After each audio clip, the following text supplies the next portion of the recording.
जय माता दी। प्रेम से बोलिए संतोषी माता की जय। आज शुक्रवार के दिन आप सुनिए संतोषी माता की व्रत कथा। एक बुढ़िया थी और उसके 7 बेटे थे। 6 बेटे कमाने वाले थे और एक बेटा निकम्मा था। बुढ़िया माँ 6 पुत्रों की रसोई बनाती, भोजन कराती और पीछे से जो कुछ बचता वो 7वें पुत्र को दे देती। परंतु वो बड़ा भोला भाला था, मन में कुछ विचार नहीं करता था। एक दिन वो अपनी बहू से बोला, देखो मेरी माता का मुझ पर कितना प्रेम है। वो बोली, क्यों नहीं, सबका जूठा बचा हुआ तुमको खिलाती है। वो बोला, ऐसा भी हो सकता है क्या? मैं जब तक आंखों से न देखूं मान नहीं सकता। बहू ने हंसकर कहा, देख लोगे तब तो मानोगे। कुछ दिन बाद बड़ा त्योहार आया। घर में 7 प्रकार के भोजन और चूरमा के लड्डू बने। वो जांचने को सर के दर्द का बहाना कर पतला कपड़ा सिर पर ओढ़कर रसोई घर में सो गया और कपड़े में से सब देखता रहा। 6 भाई भोजन करने आए।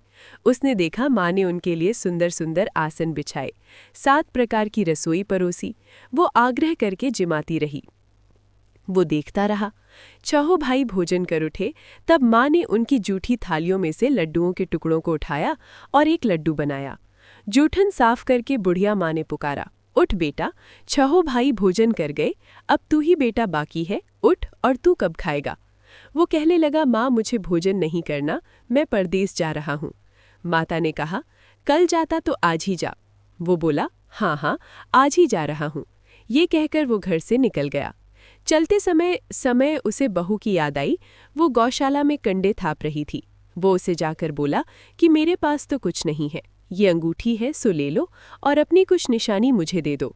वो बोली कि मेरे पास क्या है, ये गोबर भरा हाथ है।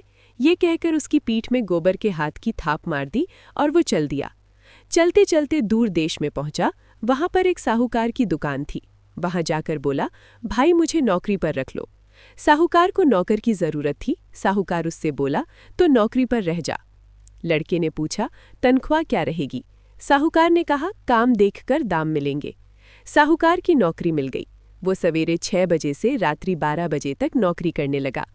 कुछ दिनों में दुकान का लेन देन, हिसाब किताब, ग्राहकों को माल बेचना, सारा काम करने लगा। साहूकार के 7-8 नौकर थे। वे सब चक्कर खाने लगे कि ये नया नौकर बहुत होशियार बन गया है। सेठ ने भी काम देखा और 3 महीने के अंदर ही उसे मुनाफे का साझेदार बना लिया। 12 वर्ष में वो नामी सेठ बन गया और मालिक सारा कारोबार उस पर छोड़कर बाहर चला गया। अब बहू पर क्या बीती वो सुनो। सास ससुर उसे दुख देने लगे। सारी गृहस्थी का काम करा के उसे लकड़ी लेने जंगल में भेजते। इस बीच घर की रोटियों के आटे से भी जो भूसी निकलती, उसकी रोटी बनाकर रख दी जाती और फूटे नारियल की नरेली में पानी। इस तरह दिन बीतते रहे। एक दिन वो लकड़ी लेने जा रही थी कि रास्ते में बहुत सी स्त्रियां संतोषी माता का व्रत करती दिखाई दी। वहां ये खड़ी होकर कहने लगी, बहनों, ये तुम किस देवता का व्रत करती हो और इसके करने से क्या फल होता है? इस व्रत के करने की क्या विधि है? यदि तुम अपने इस व्रत का विधान मुझे समझाकर कहोगी तो मैं तुम्हारा बड़ा एहसान मानूंगी। तब उनमें से एक स्त्री बोली, सुनो, ये संतोषी माता का व्रत है। इसके करने से निर्धनता, दरिद्रता का नाश होता है, लक्ष्मी आती है, मन की चिंताएं दूर होती है, घर में सुख होने से मन को प्रसन्नता और शांति मिलती है, निपुत्री को पुत्र मिलता है, प्रियतम बाहर गया हो तो शीघ्र आता है, कुंवारी कन्या को मनपसंद वर मिलता है, राजद्वार में बहुत दिनों से मुकदमा चलता हो तो वो भी खत्म होता है, कलह कलेश की निवृत्ति हो, सुख शांति हो, घर में धन जमा हो, पैसा जायदाद का लाभ हो और भी मन में जो कुछ कामना हो वो सब इस संतोषी माता की कृपा से पूरी होती है।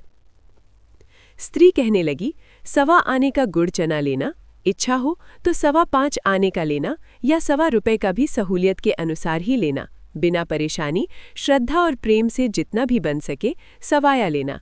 5.25 पैसे से 5.25 आने तथा इससे भी ज्यादा शक्ति और भक्ति के अनुसार ले लेना। हर शुक्रवार को निराहार रहकर कथा कहना और सुनना। इसके बीच क्रम टूटे नहीं, लगातार नियम पालन करते रहना।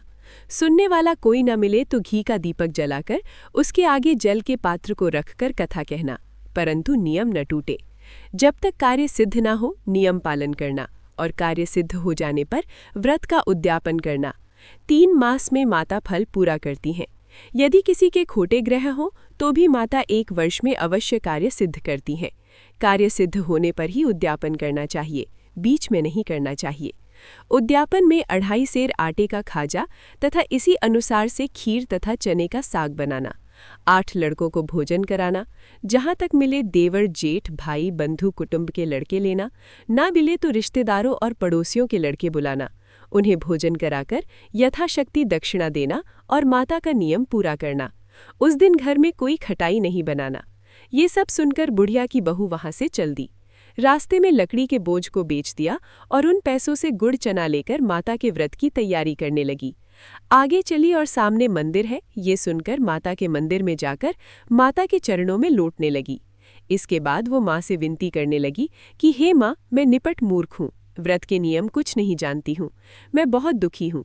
हे माता जगजननी, मेरा दुख दूर करो, मैं आपकी शरण में हूँ। माता को दया आई। एक शुक्रवार बीता कि दूसरे शुक्रवार को ही उसके पति का पत्र आया और तीसरे को उसका भेजा हुआ पैसा भी आ पहुंचा। ये देखकर जेठानी मुंह सिकोड़ने लगी। इतने दिनों में इतना पैसा आया, इसमें क्या बढ़ाव है? लड़के ताने देने लगे कि काकी के पास अब पत्र आने लगे, रुपए आने लगा, अब तो काकी की खातिर बढ़ जाएगी, अब तो काकी बुलाने से भी नहीं बोलेगी। बेचारी सरलता से ये कहती है कि भैया पत्र आएगा, रुपए आएंगे तो हम सबके लिए अच्छा है। ऐसा कहकर आंखों में आंसू भरकर संतोषी माता के मंदिर में आकर मातेश्वरी के चरणों में गिरकर रोने लगी। माँ, मैंने तुमसे पैसा नहीं मांगा, मुझे पैसे से क्या काम है, मुझे तो अपने सुहाग से काम है, मैं तो अपने स्वामी के दर्शन और सेवा मांगती हूँ। तब माता ने प्रसन्न होकर कहा, जा बेटी, तेरा स्वामी आएगा। ये सुनकर खुशी से वो बावली होकर घर जाकर काम करने लगी। अब संतोषी माँ विचार करने लगी, इस भोली पुत्री से मैंने कह तो दिया कि तेरा पति आएगा, पर आएगा कहाँ से? वो तो इसे स्वप्न में भी याद नहीं करता, इसे याद दिलाने तो मुझे ही जाना पड़ेगा। इस तरह माता उस बुढ़िया के बेटे के पास जाकर स्वप्न में प्रकट होकर कहने लगी, साहूकार के बेटे, सोता है या जागता है?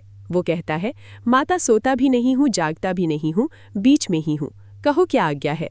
माँ कहने लगी, तेरा घर बार है या नहीं? वो बोला, मेरा सब कुछ है, माँ बाप भाई बहन बहू, क्या कमी है?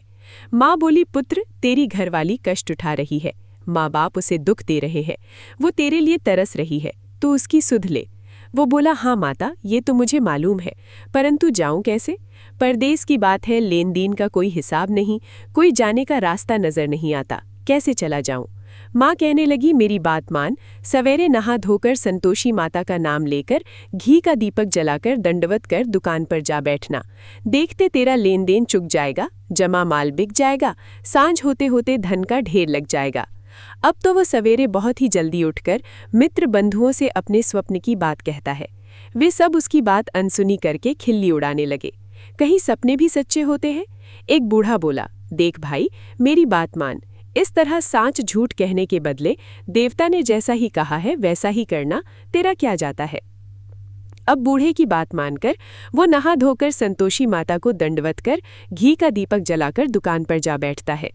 थोड़ी देर में वो क्या देखता है कि देने वाले रुपया लाए, लेने वाले हिसाब लाए, कोठी में भरे सामानों के खरीदार नगद में सौदा करने लगे। सांझ होते होते धन का ढेर लग गया। मन में माता का नाम लेकर प्रसन्न होकर घर जाने के वास्ते गहना कपड़ा सामान खरीदने लगा। यहाँ के काम से निपट घर को रवाना हुआ। उधर बहू बेचारी जंगल में लकड़ी लेने जाती है। लौटते वक्त माताजी के मंदिर पर विश्राम करती है। वो तो उसका रोज रुकने का स्थान ही था। दूर धूल उड़ती देखकर वो माता से पूछती है, हे माता, ये धूल कैसे उड़ रही है? माँ कहती है, हे पुत्री, तेरा पति आ रहा है, अब तू ऐसा कर, लकड़ियों के 3 बोझ बना ले, एक नदी के किनारे रख, दूसरा मेरे मंदिर पर रख और तीसरा अपने सिर पर रख। तेरे पति को लकड़ी का गट्ठा देकर मोह पैदा होगा, वो यहाँ रुकेगा, नाश्ता पानी बनाकर खाएगा, माँ से मिलने जाएगा, तो लकड़ी का बोझ उठाकर जाना और बीच चौक में गट्ठा लाकर 3 आवाजें जोर से लगाना, लो सासू जी, लकड़ियों का गट्ठा लाई हूँ, भूसी की रोटी दो, नारियल के खोपड़े में पानी दो, आज कौन मेहमान आया है? ये सुनकर माँ की ये बात सुनकर वो बहुत अच्छा माताजी कहकर प्रसन्न मन होकर लकड़ियों के 3 गट्ठे ले आई। एक नदी के तट पर, एक माता के मंदिर पर रखा। इतने में ही वो मुसाफिर आ पहुंचा।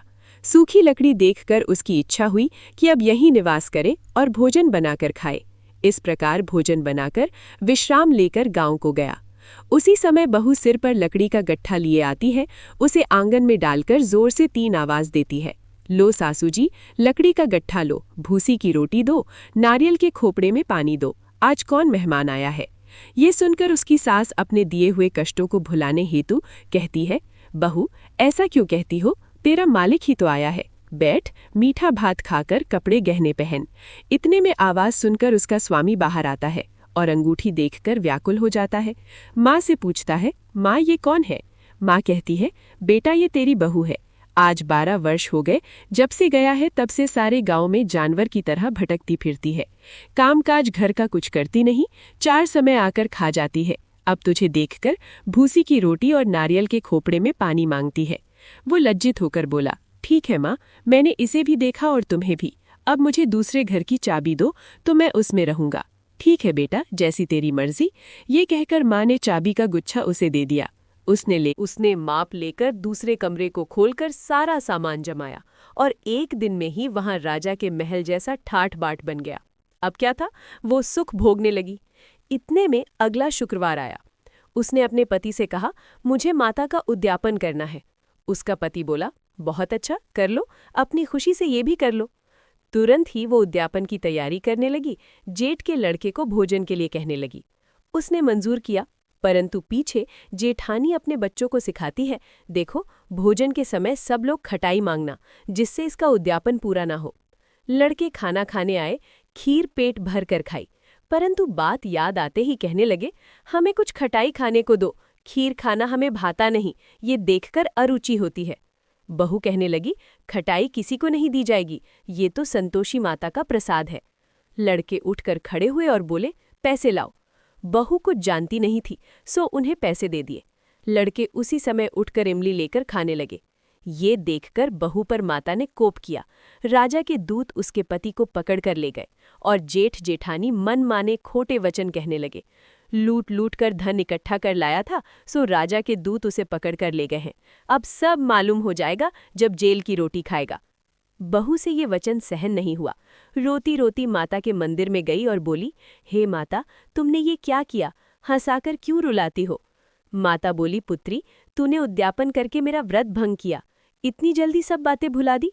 वो कहने लगी, माता भूली तो नहीं हूँ, ना कुछ अपराध किया है, मुझे तो लड़कों ने भूल में डाल दिया, मैंने भूल से उन्हें पैसे दे दिए, मुझे क्षमा करो माँ। माँ बोली, ऐसी भी कहीं भूल होती है। वो बोली, माँ मुझे क्षमा कर दो, मैं फिर तुम्हारा उद्यापन करूंगी। माँ बोली, अब भूल मत करना। वो बोली, अब भूल नहीं होगी माता, अब बताओ वे कैसे आएंगे। माँ बोली, जा पुत्री, तेरा मालिक तुझे रास्ते में ही आता मिलेगा। वो निकली, रास्ते में पति आता मिला तो उसने पूछा, तुम कहाँ गए थे। वो कहने लगा, इतना धन जो कमाया है उसका टैक्स राजा ने मांगा था, वो भरने गया था। वो प्रसन्न होकर बोली, अच्छा हुआ, अब घर चलो। कुछ दिन बाद फिर शुक्रवार आया तो वो बोली, मुझे माता का उद्यापन करना है। पति ने कहा, कर लो। वो फिर जेठ के लड़कों से भोजन को कहने लगी तो जेठानी ने 1-2 बातें सुनाई और लड़के सिखा दिए कि तुम पहले ही खटाई मांग लेना। लड़के कहने लगे कि हमें खीर खाना नहीं भाता, कुछ खटाई खाने को दो। तो बहू बोली, खटाई खाने को नहीं मिलेगी, खाना हो तो खाओ। ये कहकर ब्राह्मणों के लड़के लाकर भोजन कराने लगी। यथाशक्ति दक्षिणा की जगह 1-1 फल उन्हें दिया। इससे संतोषी माता प्रसन्न हुई। माता की कृपा होते ही 9वें मास उसको चंद्रमा के समान सुंदर पुत्र प्राप्त हुआ। वो पुत्र को लेकर प्रतिदिन माताजी के मंदिर को जाने लगी।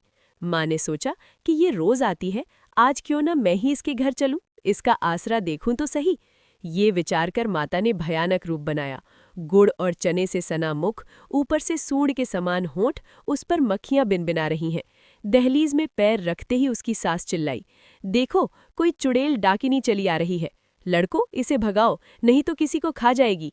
लड़के डरने लगे, चिल्लाकर खिड़की बंद करने लगे। बहू रोशनदान में से देख रही थी, प्रसन्नता से पगली होकर चिल्लाने लगी कि आज मेरी माता मेरे घर आई है।